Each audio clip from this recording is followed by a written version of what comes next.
Miles de bendiciones para todos. Feliz sábado, Dios les bendiga. Estamos una vez más aquí, continuando con nuestra serie de temas que tienen que ver con lo relacionado a la gran controversia. Quise hacer esta presentación en español, como dije anteriormente, para que todos podamos ir juntos comprendiendo el tema que se está tratando todos estos sábados. Me gustaría que tengamos una palabra de oración e inmediatamente entonces comencemos con nuestro tema para este sábado.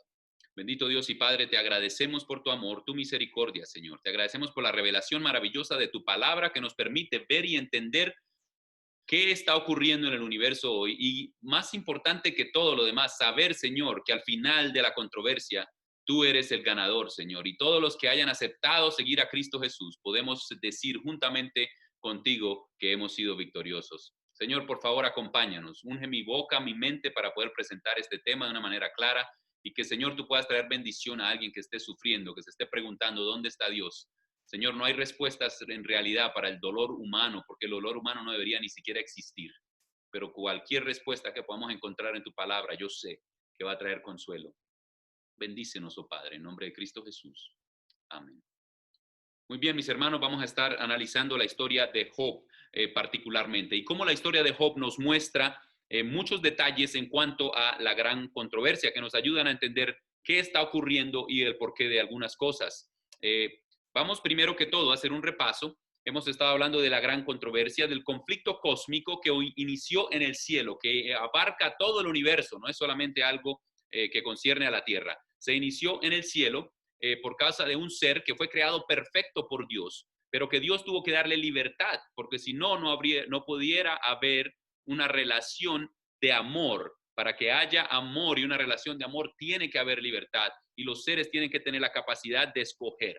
Este ser fue creado perfecto y era la admiración probablemente de todos los otros seres en el cielo. Sin embargo, algo empezó a ocurrir en este ser, en el corazón de este ser. Analizamos ya este tema, hablamos de las características acerca de lo que ocurrió en su corazón. Empezó a surgir un deseo, la envidia, el orgullo, se inicia el pecado, quería ser como Dios, quería tomar el lugar de Dios, pasó de ser un ser creado perfecto a un ser oscuro y perverso. Precisamente lo que había en su corazón era un deseo de ser como Dios, de quitar a Dios de en medio para él poderse poner en su lugar y poder recibir la adoración de los ángeles y demás. También hablamos un poco de lo que significaba eso, al querer yo ser Dios, estoy rechazando el reinado de Dios y su ley, precisamente, que es el símbolo de su reino, ¿no? Así que esto fue lo que hizo Satanás allí en el cielo. Se crea una controversia, una confusión terrible, una guerra real, ¿no? ¿Qué sucedió? Hablábamos un poco de este asunto, ¿por qué Dios no destruye a Satanás? Porque él tuvo que valerse de la mentira para poder crear engaño, para poder hacer que los ángeles que estaban en contacto con Dios dudaran de Dios y de su carácter. Para poder lograr esto, la única forma que él podía hacerlo era por medio del engaño, la mentira, el chisme, por así decirlo, ¿no? Entonces, se lleva a cabo una completa revolución en el cielo.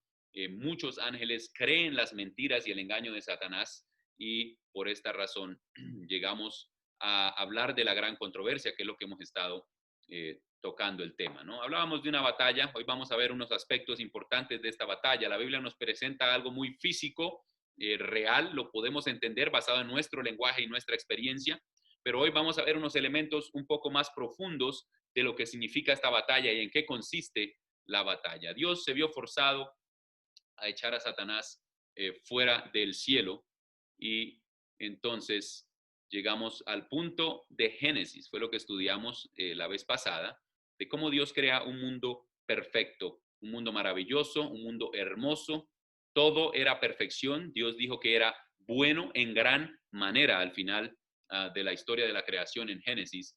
Y entonces la pregunta que respondíamos era el porqué de la muerte. ¿Por qué entonces entra la muerte al mundo? ¿Por qué entra el pecado? Conocemos la historia.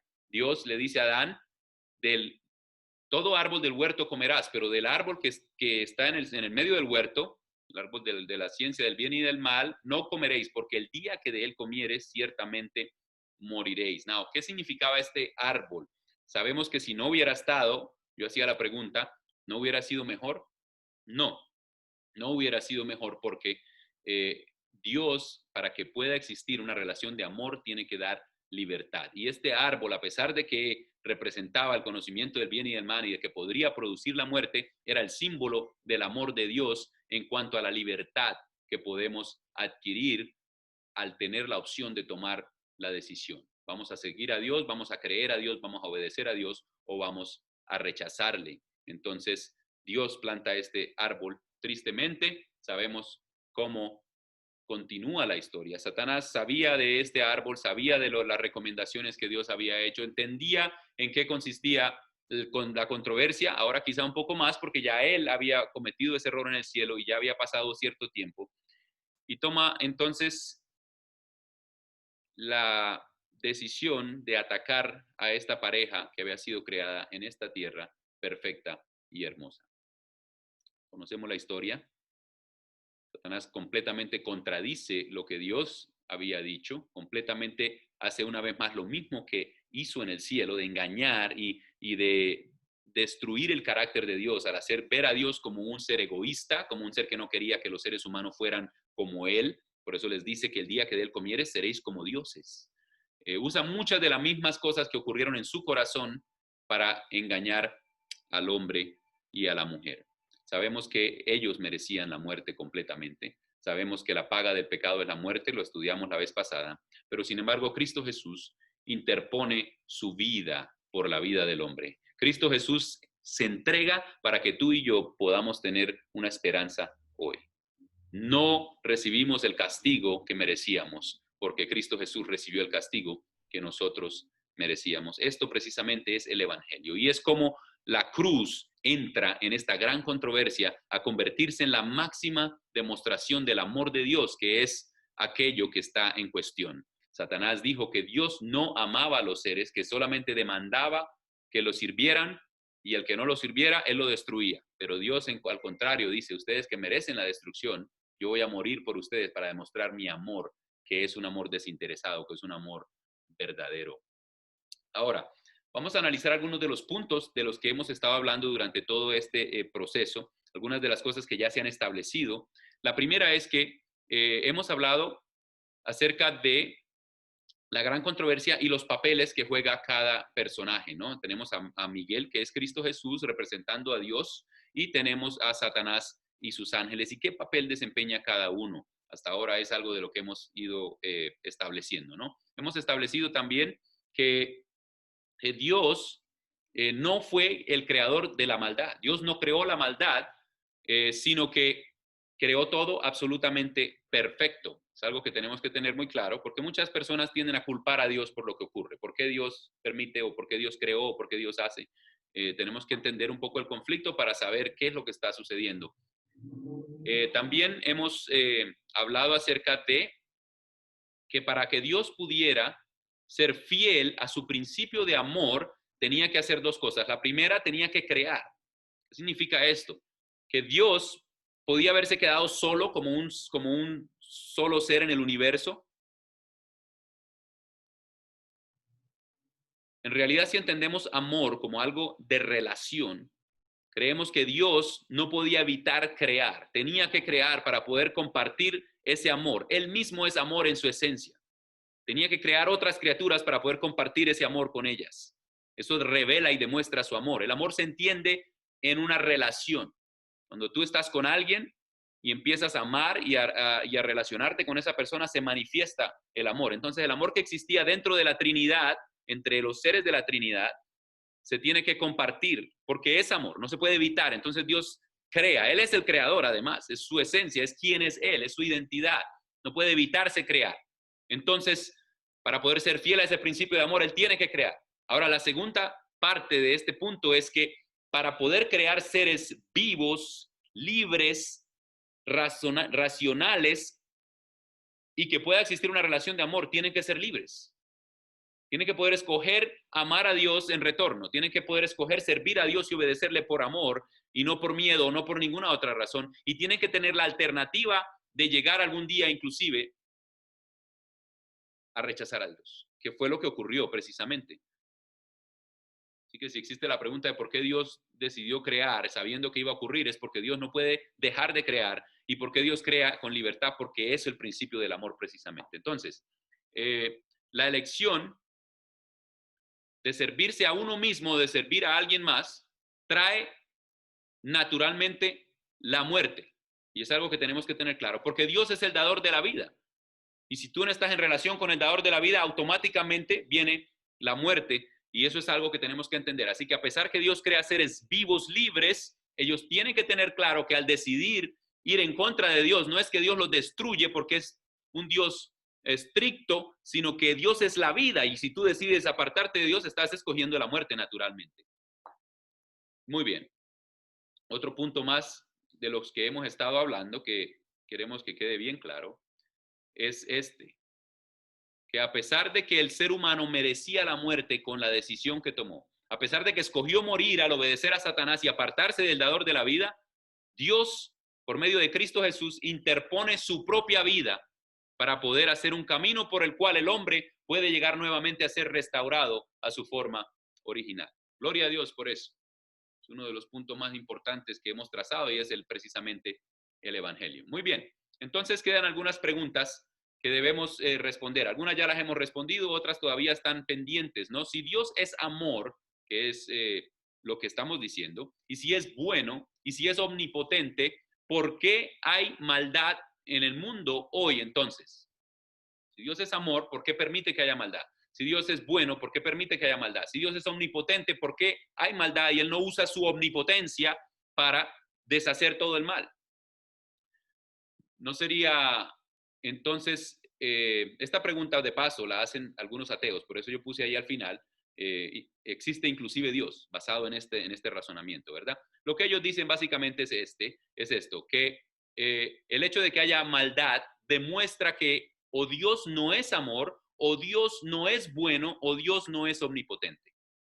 Es la acusación que se está trazando. ¿Cómo respondemos a esto? Hay unas respuestas críticas. Ya las hemos estado dando, pero ahora las estoy poniendo más claramente aquí para que las podamos entender. ¿Cuál es la acusación que se nos hace a los cristianos en cuanto a la existencia de Dios y la relación que hay entre Dios y la maldad? Y las respuestas que podemos dar, ya basados en el panorama que hemos estado analizando. Tenemos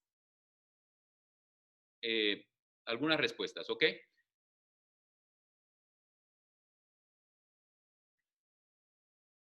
La bondad o lo bueno existe por causa de el amor. O sea, hay bien porque hay amor. Si no hubiera amor, no existiría el bien, ¿verdad? Ahora, ese amor tiene que arriesgar la existencia de la maldad. Ese riesgo se tiene que tomar para que el amor pueda manifestarse. Ya eso lo hemos hablado, que tiene que ver con la libertad. Dios tiene que permitir que el hombre o el ser humano o los ángeles o Satanás tome una decisión y sea libre de tomar esa decisión para que realmente haya amor. Bajo estas circunstancias existe el bien. ¿Qué es el bien? La decisión de seguir en relación de amor con Cristo es bien, muestra el bien se manifiesta y prospera, florece el amor y florece el bien también, ¿verdad? Ahora, aunque Dios es todopoderoso, tenemos que establecer que por causa de las características de la controversia, Dios no puede simplemente ejercer todo su poder y destruir el mal. Ya eso lo hemos hablado también, el por qué.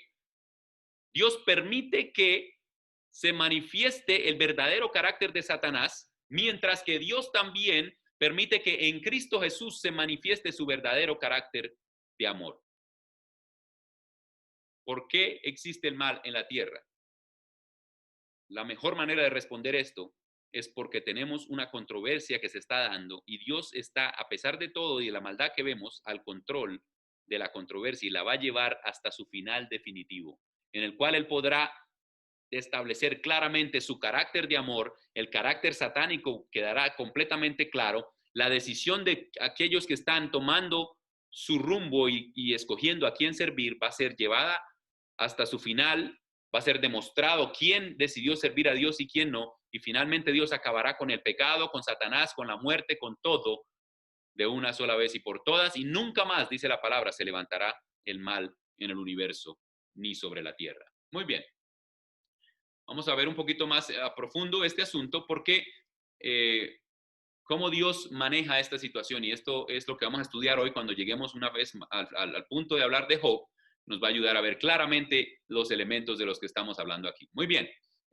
La Biblia nos dice en Colosenses 1, 16 y 17, con razón, concerniente a Cristo Jesús, que por medio de él fueron creadas todas las cosas que están en el cielo, que están en la tierra, que son visibles e invisibles, y que él es antes de todas las cosas, y que por él todas las cosas consisten y subsisten y están ahí. Él es el que sustenta la vida prácticamente.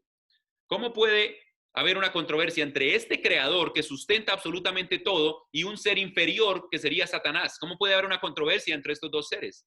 Y una controversia que no se termine así por una acción de puro poder que Dios ejerza, ¿no? Ya hemos hablado de esto, pero lo vamos a volver a repasar. Precisamente porque la controversia contiene unos elementos bien interesantes. Dios no destruye de una vez a Satanás, y ya habíamos mencionado las razones por qué, y ahora hago referencia una vez más a aquello que habíamos hablado. Porque es un asunto de ideas, es un asunto de la mente. Satanás no se está enfrentando a Dios con puños y patadas, ni con armas. Satanás se está enfrentando a Dios por medio de mentiras, por medio de intrigas, por medio usa elementos que Dios no usa porque no son parte de su carácter ni de su amor. Dios no los puede usar, pero Él sí los puede usar. Y engaña, y entonces ataca al corazón y ataca a la mente. Genera unas circunstancias que son difíciles, son casi imposibles de resolver. Y dadas las circunstancias, sería bueno mencionar algunos ejemplos. Por ejemplo, ¿cómo puede un país desatar una guerra en contra del terrorismo? Fue uno de los errores que se cometieron hace unos años y se llamó la guerra en contra del terrorismo, y destruimos todo el Medio Oriente. Y yo hago la pregunta, ¿ya se acabaron los terroristas? ¿Cómo hacemos para saber quién es un terrorista? ¿No es algo que ocurre a nivel de la mente? ¿Cómo vamos a ir a hacer la guerra contra los terroristas? Puede haber aquí alguien sentado que no es un terrorista hoy, pero algo ocurre en su mente y mañana sí es un terrorista. Tenemos un problema grave ahorita mismo ocurriendo en todo el país. Estamos hablando del racismo. ¿Cómo acabamos con el racismo? ¿Cómo vamos a ir a hacerle la guerra al racismo? Vamos a poner a todos los racistas en la cárcel. ¿Cómo sabemos que una persona es racista? Podemos tener una persona que sea racista, que simplemente porque es un asunto de la mente no lo revele y no podamos verlo. Quizá te trate bien, se porte bien contigo, pero dentro en su corazón, odio a este porque no es así o asado, porque es de este color o aquel. Esos son los asuntos que estamos lidiando. El asunto del pecado es muy similar, y de paso, el racismo es pecado. Y a pesar de que no debemos condonar todo lo que está ocurriendo ni tomar situaciones políticas, este es un buen momento para decir que como adventistas del séptimo día deberíamos considerar nuestro corazón en cuanto al racismo, en cuanto al pecado del racismo. Porque vivimos en iglesias divididas por pecados como este. Ahora, volviendo al tema, Satanás utiliza este método y empieza a generar un problema que está aquí en la mente. Es una batalla en la mente, es una batalla de decisiones, una batalla de razonamientos, una batalla de engaño y verdad. ¿Cuál es la verdad y cuál es la mentira? Debe definirse, y todo ser en el universo debe tomar una decisión.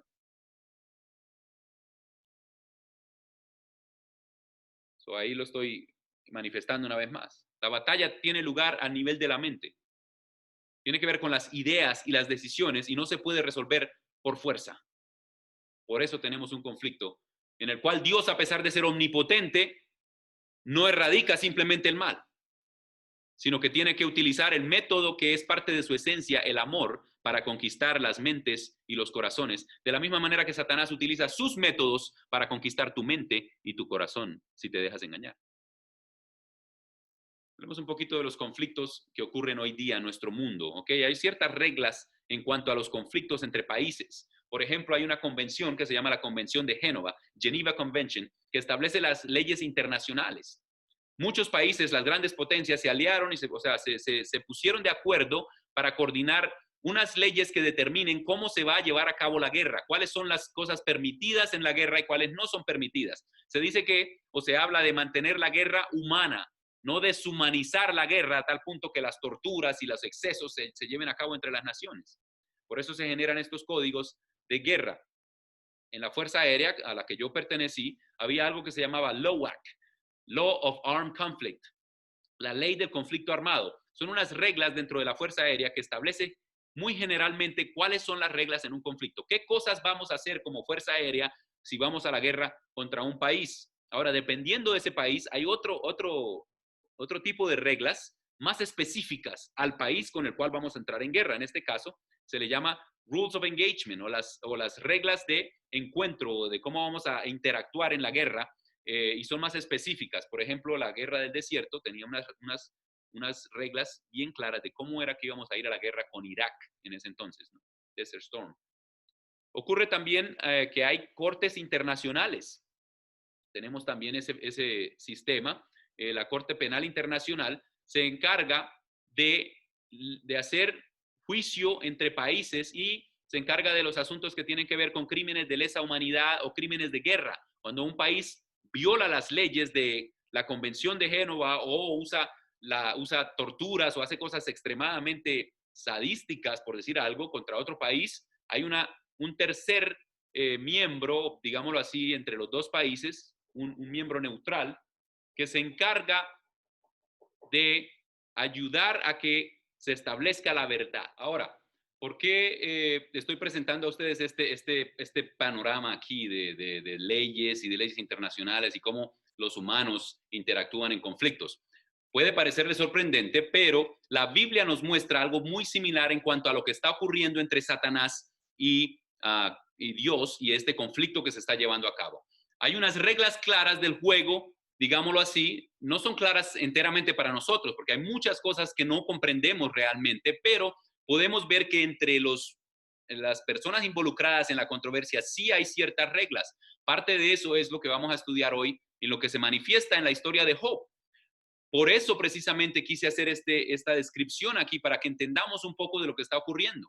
¿Por qué Dios no simplemente destruye a Satanás, acaba con el pecado y todo y crea un mundo nuevo de la nada sin seguir un proceso? Porque existe una controversia que se está desarrollando que tiene que llegar a su fin completamente. Tiene mucho que ver con esto. Es como si hubiera un ente que analiza también juntamente entre Dios y Satanás todo lo que está sucediendo. Quizá no pueda tener una relación exacta con las tribunales y las cortes de esta tierra, pero nos ayuda a darnos una idea un poco de lo que podemos ver.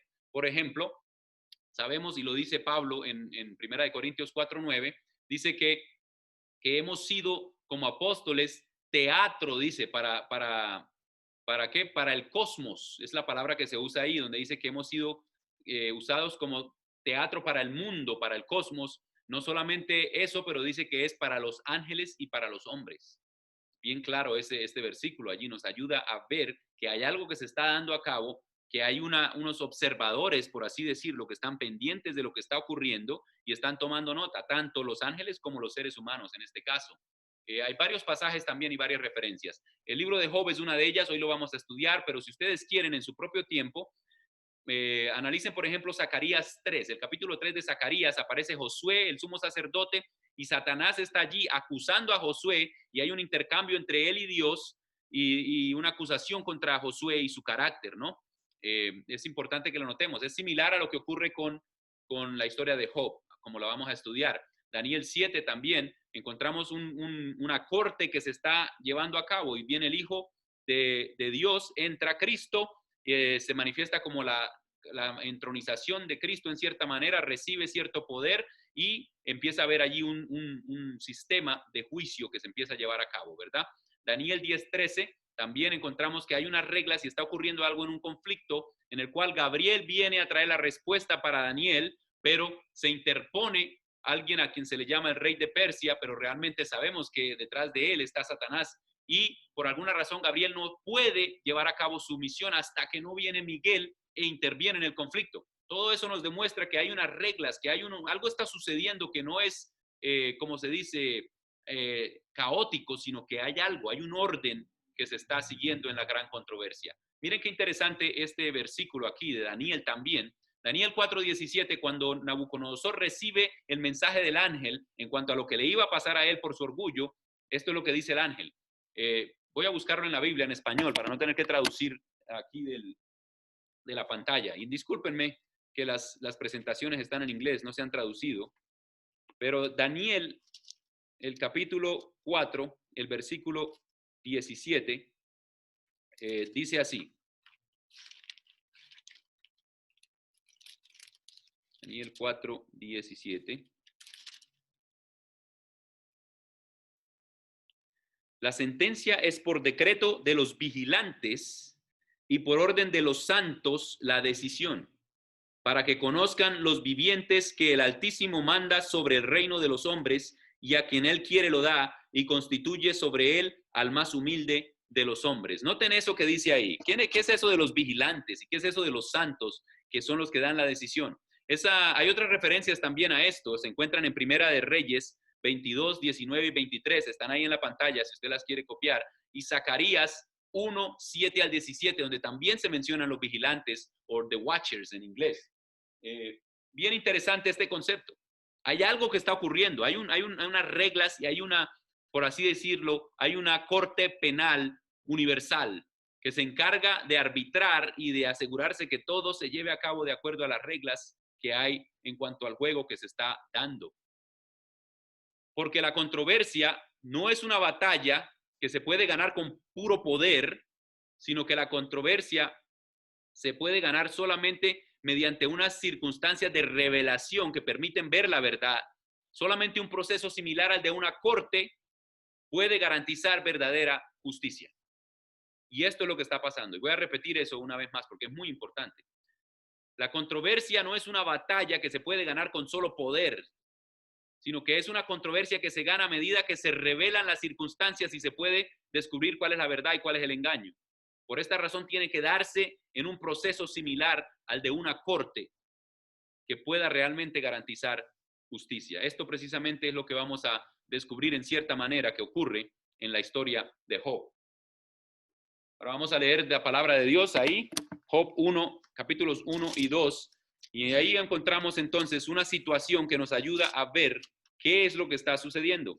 Ahora es bien interesante que este libro se cree que lo escribió Moisés. Los eruditos debaten el asunto, realmente yo creo que lo escribió Moisés, el Espíritu de Profecía lo dice, y también los eruditos creen que es el libro más antiguo que existe en la Biblia, en otras palabras, que posiblemente es más antiguo aún que el Pentateuco. Si esto es así, eso quiere decir que esta historia de Job era la historia que abría la Biblia, o sea, que podíamos desde el principio entender que había una controversia que se estaba llevando a cabo, aún antes de leer en Génesis acerca de la serpiente y la caída. Es bien interesante. Y ahora encontramos aquí el libro de Job y la historia de Job que nos ayuda y nos abre la vista a un panorama de circunstancias que están llevándose a cabo allí. Un conflicto real, pero el setting o el lugar donde se está llevando el conflicto es diferente ahora de un campo de batalla. Se parece más a una corte, ¿no? Leamos, por favor, Job 1 y 2. Voy a leerlos todos, voy a leer toda la historia completa y luego entonces vamos a discutirla un poco, ¿ok? Hubo en tierra de Uz un hombre llamado Job, que era intachable y recto, temeroso de Dios y apartado del mal. Le nacieron 7 hijos y 3 hijas, y poseía 7,000 ovejas, 3,000 camellos, 500 yuntas de bueyes, 500 asnas y muchísimos criados. Y aquel hombre era el más grande de todos los orientales. Sus hijos solían celebrar banquete por turno en casa de cada uno de ellos, e invitaba a sus 3 hermanas a comer y beber con ellos. Al terminar los días del convite, Job los mandaba llamar para purificarlos. Temprano de mañana ofrecía holocaustos por cada uno de ellos, porque Job pensaba, tal vez mis hijos pecaron y blasfemaron a Dios en sus corazones. De esta manera, hacía cada vez. Un día, fueron los hijos de Dios a presentarse ante el Señor, y entre ellos se presentó también Satanás. Y el Señor preguntó a Satanás, ¿de dónde vienes? Satanás respondió, de rodear la tierra y andar por ella. Y el Señor le dijo, ¿has visto a mi siervo Job? No hay como él en la tierra, hombre intachable y recto, temeroso de Dios y apartado del mal. Satanás respondió, ¿teme Job a Dios de balde? ¿No lo cercaste a él y a su familia y a todo lo que tiene? Has bendecido el trabajo de sus manos y por eso su hacienda ha crecido sobre la tierra. pero extiende tu mano, toca todo lo que tiene y verás si no te blasfema en tu rostro. El Señor dijo a Satanás, todo lo que tiene está en tu mano, pero no pongas un dedo sobre él. Y Satanás salió de la presencia del Señor.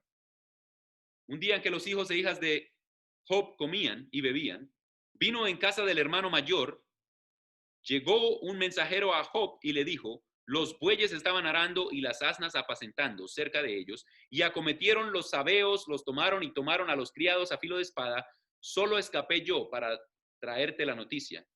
Aún estaba esta palabra cuando vino otro mensajero y dijo, un fuego de Dios cayó del cielo y quemó las ovejas y consumió a los pastores. Solo yo escapé para traerte la noticia.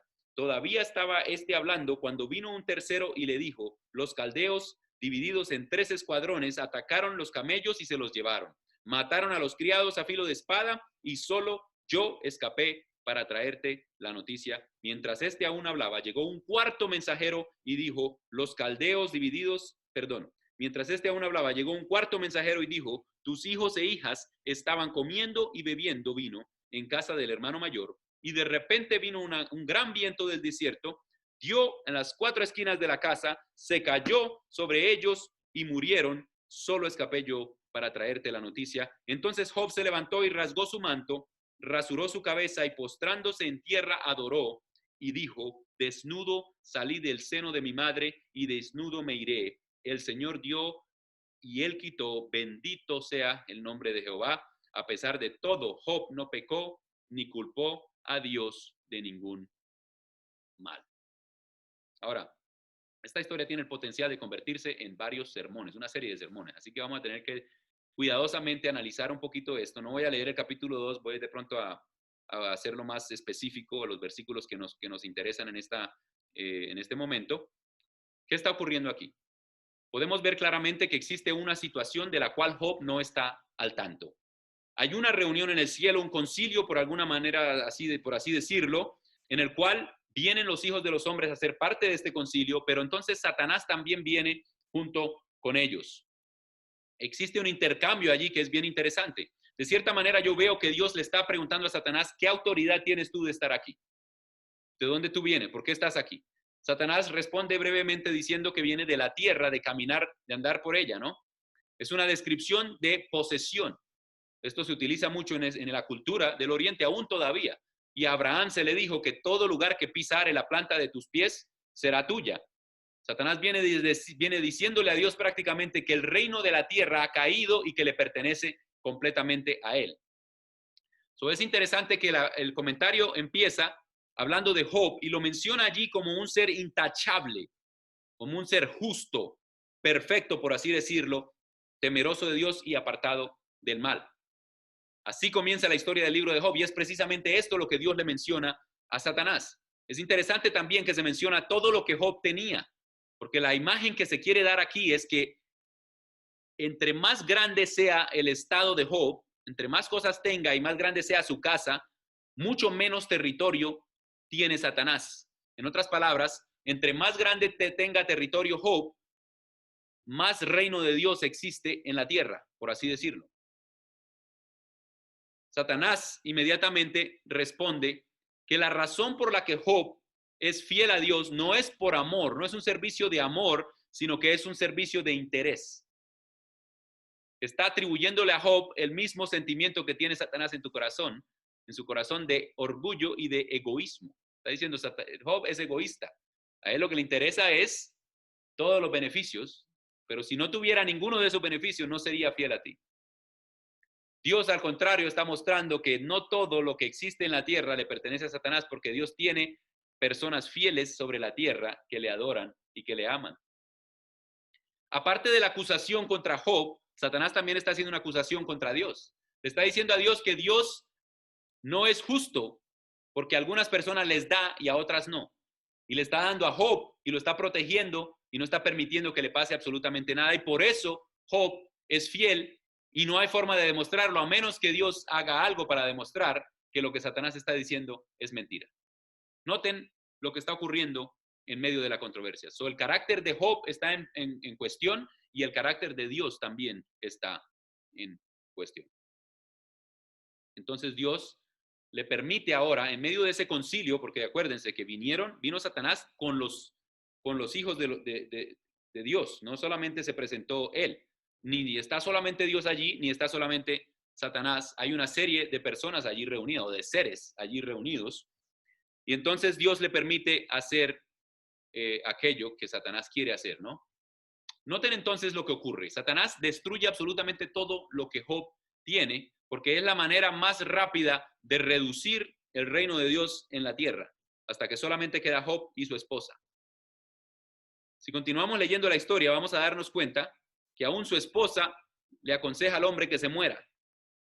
Y va más allá, porque al presentarse Satanás la segunda vez, dice allí en el capítulo 2, versículo 1, otro día los hijos de Dios se presentaron ante el Señor y Satanás fue también con ellos. Y el Señor le preguntó, nuevamente Dios le hace reclamo a Satanás, ¿de dónde vienes? No tienes derecho de estar aquí. Y él responde de la misma manera, sí tengo derecho, la tierra me pertenece. Y Dios contesta nuevamente, hey, no toda la tierra te pertenece. ¿Has considerado a mi siervo Job? No hay otro como él en la tierra, hombre intachable y recto, temeroso de Dios y apartado del mal, que aún retiene su integridad a pesar de que me incitaste contra él para que lo arruinara sin motivo. Respondió Satanás al Señor, piel por piel, todo lo que el hombre tiene dará por su vida. En otras palabras, él es fiel porque no me permitiste hacer todo lo que yo quería realmente haber hecho. Pero si lo tocas en su carne, te va a maldecir. Una vez más, Dios le permite a Satanás hacerlo y le dice, no le dañes su vida. Ahora, fíjense qué acaba de ocurrir. Satanás reduce el reino de Dios al punto mínimo, a la expresión mínima. Y esto para mí es un punto de esperanza y de bendición, hermanos. Ahora, ustedes están viendo, esto es una historia trágica. Job no tiene ni idea qué es lo que está pasando, no sabe que hay un juicio que se está dando en el cielo, no entiende que hay una discusión entre Dios y Satanás, que el carácter de Dios está en cuestión, no entiende que el carácter de él mismo está en cuestión.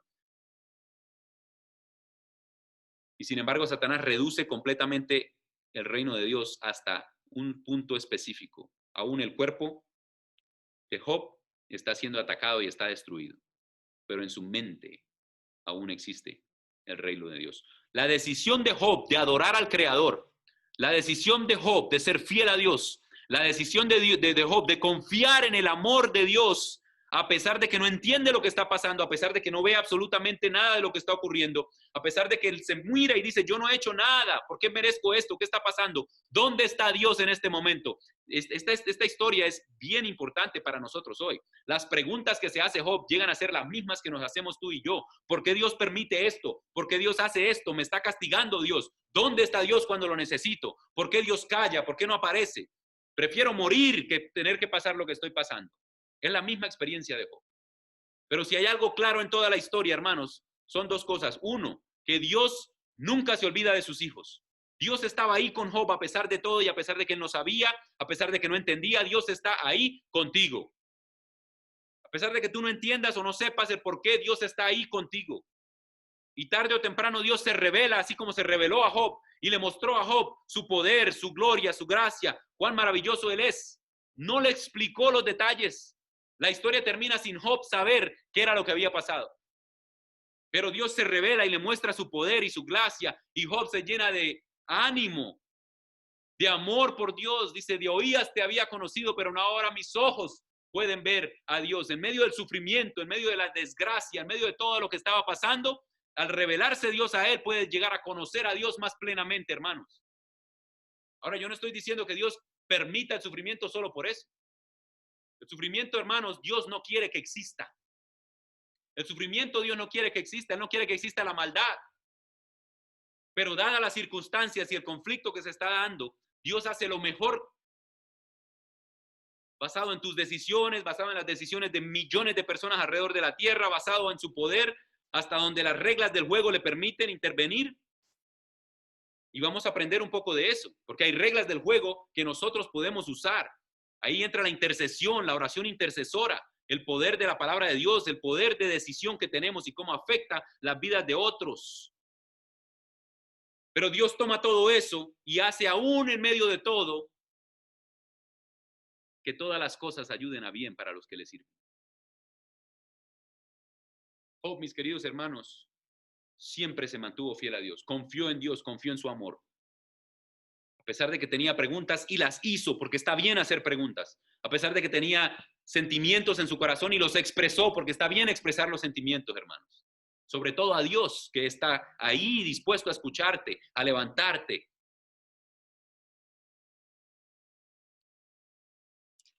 Al final de la historia, hermanos, el reino de Dios toma unas dimensiones completamente diferentes. Si Satanás creyó que iba a acabar el reino de Dios, no pudo, porque el reino de Dios está aquí, en tu corazón, en tu mente. Y aparte de eso, Dios volvió a bendecir a Job, y aún más que antes, hermanos. Y el Señor bendijo, Job 42:12, y el Señor bendijo el postrero estado de Job, más que su principio. Llegó a tener 14,000 ovejas, 6,000 camellos, 1,000 yuntas de bueyes y 1,000 asnas. Y tuvo otros 7 hijos y 3 hijas. Llamó a la primera Gemina, paloma, a la segunda Cesia, que significa canela, a la tercera Kerenapuk, pomo de cosmético. Y en toda la tierra no se hallaron mujeres tan hermosas como las hijas de Job. Y su padre les dio herencia entre sus hermanos. Después de esto, Job vivió 140 años y vio a sus hijos y a los hijos desde ellos hasta la cuarta generación. Y Job murió anciano y colmado de días. Queridos hermanos, el reino de Dios ahora estaba mucho más amplio. Y cuando Satanás venía a hablar y a decir que había caminado por la tierra y que todo el mundo le pertenecía, tenía que reconocer que no todo el mundo le pertenecía, porque había alguien allí llamado Job. Y hoy día el reino de Dios está aquí en tu mente. Tú lo recibes, tú lo aceptas y tú lo vives y te conviertes en un miembro del reino de Dios. Perteneces al ejército de Dios en esta controversia y Dios te bendice y expande tu territorio. Y de esta manera Satanás no puede reclamar esta tierra como suya, porque hay muchos hijos de Dios en esta tierra que le aman, que le sirven, que han escogido ser fieles a Dios. Y así como había un árbol en el jardín que le permitía a Adán tomar la decisión de desobedecer a Dios, si él así lo escogía, también existe un pueblo de Dios en esta tierra que ahora supuestamente le pertenece a Satanás, y nosotros representamos en cierta manera ese árbol que va a permitir que salgan de la maldad hacia la verdad en Cristo Jesús las almas. La diferencia es que Dios es justo. Él plantó el árbol allí sabiendo el peligro que existía, porque Él ama la libertad y Él es amor. Y solamente en libertad y en amor puede existir la relación que Él quiere tener con sus criaturas. Satanás, por el contrario, quiere destruir la opción para que todos se pierdan. Quiere destruir al pueblo de Dios, quiere destruir los hijos de Dios, quiere destruir a la iglesia, quiere destruir la verdad, quiere destruir la palabra de Dios, porque no quiere que exista ni siquiera la posibilidad de que alguien llegue a conocer el amor de Cristo y se convierta. Pero tú y yo estamos aquí para comprender que en esta controversia necesitamos tomar una decisión y que la controversia se pelea aquí. Que puedo estar completamente destruido, cuadraplégico, inmóvil, pero en mi mente puedo decidir amar y servir a mi Dios, a mi Cristo, a mi Salvador. Bien, hermanos, vamos a ir terminando. Puntos importantes. Job no sabe lo que está pasando concerniente a la gran controversia. Hay un sistema que se está llevando a cabo, como una corte que se está dando en el caso de Job, una acusación, una defensa, unas evidencias que se están analizando. La acusación no es solamente contra Job, sino también contra Dios. Y aunque Job no entiende lo que está pasando, se mantiene firme. Queridos hermanos, tú y yo hoy entendemos mucho más quizá lo que está ocurriendo. Y Dios nos invita a mantenernos firmes. Ahora ya Cristo Jesús murió en la cruz y ha comprobado el amor de Dios. Esto es algo que Job tampoco tenía. Y nosotros sabemos con certeza que Cristo resucitó de entre los muertos y que reina y que viene. Nos da esto esperanza en nuestras luchas, nos da esto esperanza en nuestras pruebas. Estudiamos también que el reino de Dios está reducido a la mente de Job, y hoy tú y yo, aunque seamos pobres, aunque no tengamos nada, aunque estemos desesperados, siempre tenemos la certeza de que pertenecemos a Cristo, de que somos parte de su reino mientras nos mantengamos fieles, así como Job se mantuvo. Al final de la historia, mis queridos hermanos, Job entendió que Dios está en control de todas las cosas. No importa lo que esté pasando. Quizá yo estoy hablando aquí para alguien que no entiende el sufrimiento por el que está pasando en este momento. Quizá no entiendes ni quieres saber nada de lo que yo estoy hablando de la gran controversia. Pero yo quiero que entiendas una cosa. Dios está en control de tu vida. Si tú le rindes tu vida a Cristo, aunque pases por la peor tragedia de esta vida, aunque sea el peor sufrimiento, Dios tiene el poder de dar consuelo, de dar salvación, de dar sanidad, de dar restauración, de dar paz en medio de las tormentas. Pero necesitamos creer que esto es así. Necesitamos tener fe en Cristo Jesús, que tiene el poder y el control de todas las cosas, aun cuando a veces alrededor nuestro parezca que todo está fuera de control y en caos. Dios tiene el poder de darnos victoria, hermanos. Nunca me voy a cansar de decirlo. Hay victoria en Cristo Jesús. Victoria disponible para ti y para mí. Cristo Jesús nos da su Santo Espíritu para que more en nosotros, para que venga a hablar, interactuar con nosotros, para que nos conecte con su palabra, para que nos conecte en oración con Cristo, que intercede en la presencia del Padre, para que nos conecte con el cielo, para que nos ayude a vivir en este mundo verdaderamente como si fuéramos hijos del Rey y estuviéramos ya en el reino de Dios. Dios les bendiga, mis hermanos. Me gustaría terminar con una pequeña oración. Bendito Padre, te doy gracias, Señor, por este tema. Te pido que sea de bendición para todo aquel que llegue a escucharlo, Señor. Permite, oh Dios, que tu espíritu hable más allá de lo que yo puedo hablar con mis palabras. Bendícenos, Señor, úngenos con tu espíritu y llénanos de tu gracia y de tu paz, aún en medio de las tribulaciones. En el nombre de Cristo Jesús. Amén.